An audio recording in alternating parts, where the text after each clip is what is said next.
On my 29th birthday, my parents walked into my apartment without knocking and dropped a folder on my table like it was the bill for my existence. My father laughed first, the soft, satisfied kind that fills a room faster than smoke. My mother didn't bother to sit. She just tapped the folder and said my sister's future was now secured. They never noticed the candle on the cake behind them burning itself out. I didn't argue. I didn't even ask why. I only asked one question in my head. How long until they realized what they took wasn't mine to lose? I learned early that silence was easier than asking for anything. Growing up, our house always sounded like someone else's life. My sister Grace's piano lessons echoing down the hallway, my mother cheering from the kitchen, my father's voice booming with plans made for her, never with her. I moved around that noise like a shadow, careful not to interrupt the music of their expectations. Money was the first thing they took without asking. I was 17 when my father borrowed the savings from my part-time job. He stood at the doorway, jingling his keys, saying it was for something important. He never told me what. My mother told me not to be dramatic, that families shared everything. Grace got a new dress that week. I figured out the math on my own. By 20, I'd learned to keep my victories small.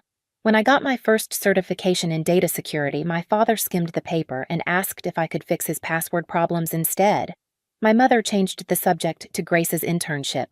At dinner that night, only one story mattered, and it wasn't mine.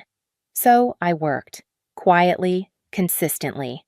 Every extra hour I stayed at the office, every freelance job I picked up every weekend, I said no to invitations. I funneled it all into a savings account the way some people write diaries. Numbers became my timeline. My 20s passed inside spreadsheets no one else would ever read. I lived in a cheap studio then. The walls were thin, the heater rattled, and I had to tape the window frame in winter so the wind wouldn't whistle through. Still, every month I transferred what I could, $100, $300, sometimes $1,000 when a bonus came through. I'd watch the balance rise slowly like water filling a cracked glass, never fast, never clean, but steady. The misleading part was how proud I felt. Not because of the money itself, but because it was mine. Something untouched. Something no one had rewritten or redirected to Grace. I carried that account like a secret proof that I wasn't entirely invisible. But each year, my family found new ways to remind me where I stood. Grace's graduation party lasted a week. Mine ended before the cake melted. At her first job celebration, relatives toasted to her bright future. When I earned a promotion, my father handed me a list of bills he needed me to cover just this month. My mother smiled in that soft, pitying way and said I didn't mind helping.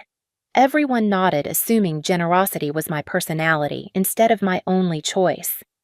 The worst moment came 6 years ago. I had just finished a major project, the kind that changes careers. I walked into my parents' living room expecting, even hoping for a small acknowledgement.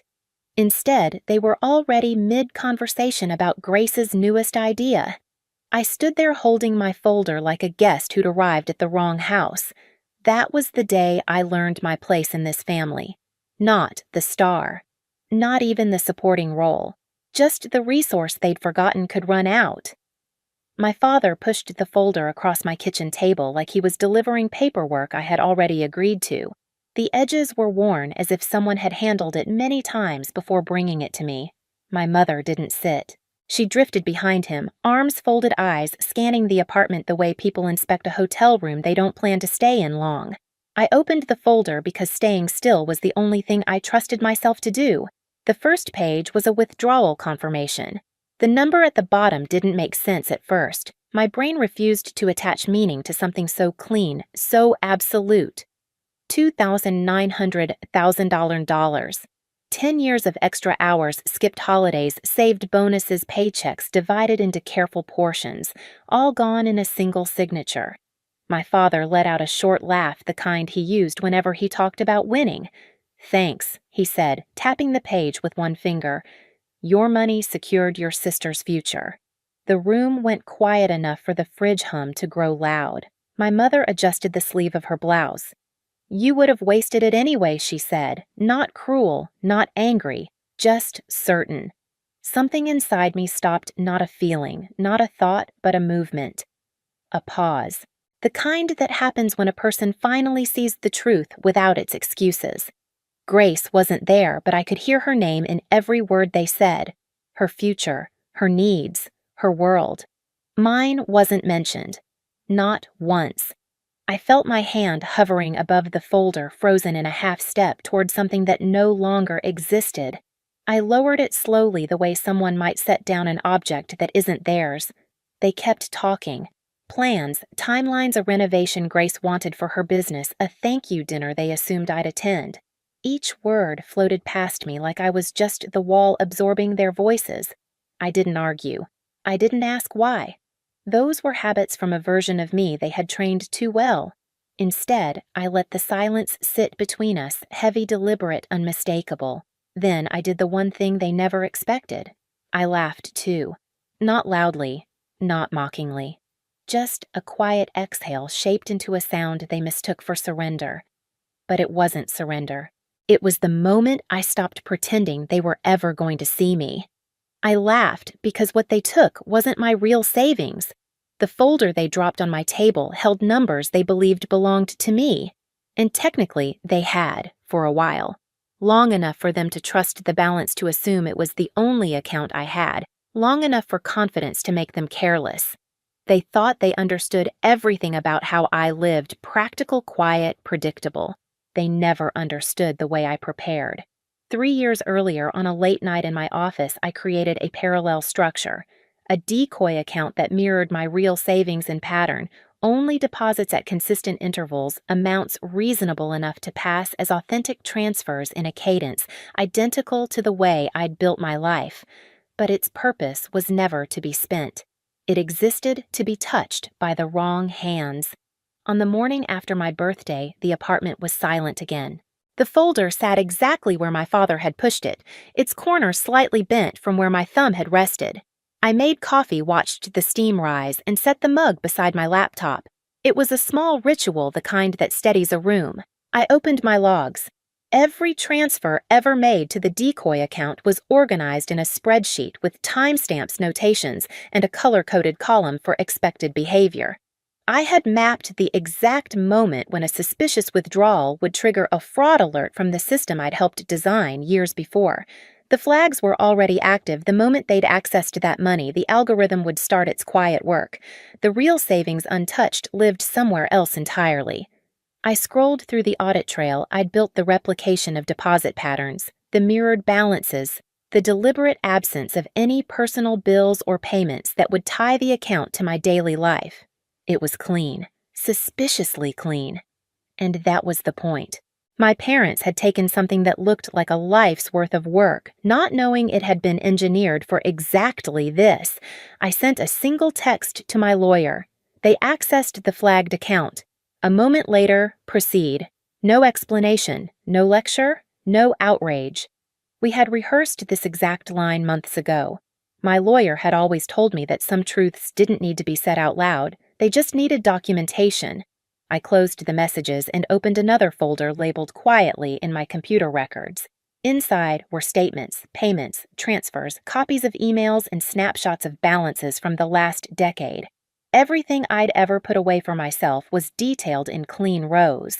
I added the newest screenshot, the decoy account balance, at 0. For a moment, the cursor blinked in the middle of an empty cell, a small pulse of light. I exhaled slowly and shut the window. The next action was simpler than I'd imagined. I opened my banking app and removed my parents from every auto payment they'd asked me to temporarily cover over the years. I had kept them going out of habit, not loyalty. One by one, I canceled the scheduled payments, insurance, utilities, a monthly contribution they insisted was for family emergencies. Each cancellation made a soft clicking sound. It was the quietest boundary I had ever drawn. I opened my notebook and wrote a list, not of what they owed me, but of what I no longer owed them. The list was short, shorter than I expected. I crossed the last line with a single stroke of my pen. At work, the office lights were their usual fluorescent white flat and steady. Noah passed by my desk that afternoon, balancing his lunch and a stack of reports.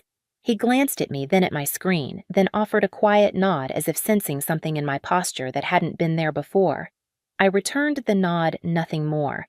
I spent the rest of the day reviewing a proposal for an upcoming contract, double-checking encryption requirements and access flows. My focus felt sharp, almost unnaturally so. When the office quieted toward evening, I leaned back in my chair and opened a folder of personal notes I'd been keeping for years, ideas for my own project strategies I'd never shown my parents because they would have dismissed them as unrealistic. I reread every line, not with longing, but with clarity. At home that night, I poured a glass of wine and sat at my dining table. The folder they had brought still lay nearby. I didn't touch it. Instead, I opened my real savings account and looked at the balance steady and whole, untouched by anyone but me. I let the numbers settle into my chest like an anchor. I took another sip of wine and flipped through my documents one more time. The flagged account logs, the audit triggers, the index of inconsistencies their withdrawals would inevitably present to compliance officers. Everything was unfolding exactly the way it had been designed to. There was no rage inside me, no trembling, just a stillness carved from years of being underestimated. My parents had taught me the cost of silence. I had simply learned to use it differently. I closed the folder gently, my fingertips leaving no sound on the cover. The candle from yesterday's cake sat on the counter, a small piece of wax bent to one side. I picked it up, examined its shape, and set it down again. This time, I wouldn't fix what they'd broken. The first alert came while I was pouring my morning coffee. A soft vibration on the counter, the screen lighting up with a notification from the bank. Unusual activity detected. I stared at it for a moment, the steam from my cup brushing my face as if reminding me to breathe. Then my phone rang. My father's number. His voice exploded the moment I answered. "What did you do, Ruby?" "The bank froze everything. Every account. They're saying there's an investigation." I leaned against the counter, watching sunlight crawl across the floor. "I got an alert too," I said quietly. "Seems like a fraud check." "Don't play games with me," he barked. "They think we laundered money. They're reviewing transfers. They're asking questions about patterns." Patterns. The exact thing I'd built the trap around. Before I could respond, my mother's voice bled through the speaker, high and frantic. "Fix this, Ruby. You're ruining our reputation." Grace is in tears. "Your father can't breathe." I raised the cup to my lips. "You mean the future my money supposedly secured?" The silence that followed felt like a door finally closing. I ended the call and opened my email. Another alert, this one from a federal compliance office. Account flagged. Under review. Not mine, my parents'. Then another update, this time from my lawyer. They triggered the full audit. Stand by. Everything moved in clean lines after that, like dominoes falling in the order they'd been placed years before. By midday, my parents had called 8 times. Grace, twice. I didn't answer any of them. Instead, I reviewed a contract draft at my desk, redlining sections that needed clarification. My pen felt steady, my heartbeat calm. That evening, the news ran a short segment. Local couple under investigation for suspected financial misconduct. The camera caught my parents outside their home, my father arguing with someone off-frame, my mother shielding her face from the reporter's questions. Their expressions were a mirror image of the arrogance they'd worn in my apartment. Only now the confidence was gone. I watched the screen in silence, letting their voices fade into background noise. The room felt still lit only by the glow of the TV. The next morning brought escalation. A hard knock rattled my apartment door, urgent, uneven. I opened it to find my mother standing there, hair unbrushed, perfume mixed with panic. She pushed past me before I said a word. "Ruby, listen to me," she said, pacing like a trapped animal. "Investigators came to the house. They asked about wire transfers, missing statements. Your father almost passed out. This can't be happening, not to us." I leaned against the counter, the same place I'd stood when they told me they'd taken everything. My voice stayed even. "I told you not to touch what wasn't yours." She froze. "We're your parents. Everything we did was for the family." "For Grace," I corrected. Her eyes glistened, but tears didn't soften her tone. "You set us up." "No," I said. "You walked into a system you didn't understand. And you assumed I wouldn't understand it either." Her shoulders sagged. "Please, help us." I didn't respond. There was nothing left to negotiate. The following day, the full turn happened. Emails, letters, a formal notice confirming the audit, and then the message from my lawyer that settled everything. They accessed the flagged account. The investigation is proceeding exactly as expected. I stepped onto my balcony, letting the warm air wash over my face. Below, the city hummed with its usual indifference. Behind me, the TV replayed the news segment. My parents' voices echoed faintly through the glass. They hadn't just stolen from me. They'd walked straight into a trap I'd set for them years ago, and all I had done was stop saving them from themselves. The rain started that evening, a soft curtain against the balcony railings, quiet enough that I could hear each drop land. I stepped outside with a mug warming my hands, the city blurred behind the mist. The air smelled faintly of wet concrete, the kind of scent that makes everything feel newly washed. Inside, my phone buzzed with updates, articles, messages, inquiries. I let them sit. The world could move on without me for once. On the table beside me lay a photograph my father had mailed months earlier, the three of us at a beach, sunlight hitting our faces unevenly, my younger self perched on his shoulders. I lifted the picture, tracing the edge where the paper had softened over time. It felt like holding a story that no longer belonged to me. Work had been steady that week. I'd signed 2 new contracts, answered questions in meetings where my opinions mattered, and walked through hallways without feeling like a placeholder. Noah had passed by my desk that afternoon, offering a small smile without asking anything. It was enough. A letter waited inside my mailbox, Grace's handwriting uneven and unfamiliar. She wrote that she'd enrolled in a program for women rebuilding their finances, that she understood if I didn't want to reply. There was no accusation, only a quiet acknowledgement of everything she hadn't seen until now. I set her letter beside the old photograph and watched the rain streak down the balcony glass. Later, I drove to the coast. The same stretch of sand from the photo, the same tide pulling in and out. I stood where the waves could reach my feet and felt the water wrap briefly around my ankles before letting go. "I forgive you," I whispered into the wind. "Not for them, for me." Some boundaries aren't spoken. They're drawn the moment you stop returning to the places that taught you to shrink. My family once believed I would carry their mistakes forever, that silence meant obedience instead of understanding.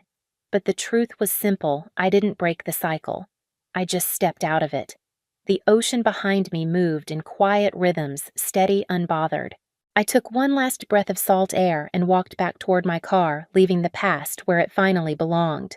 If you want more stories told in this quiet kind of truth, stay for the next one.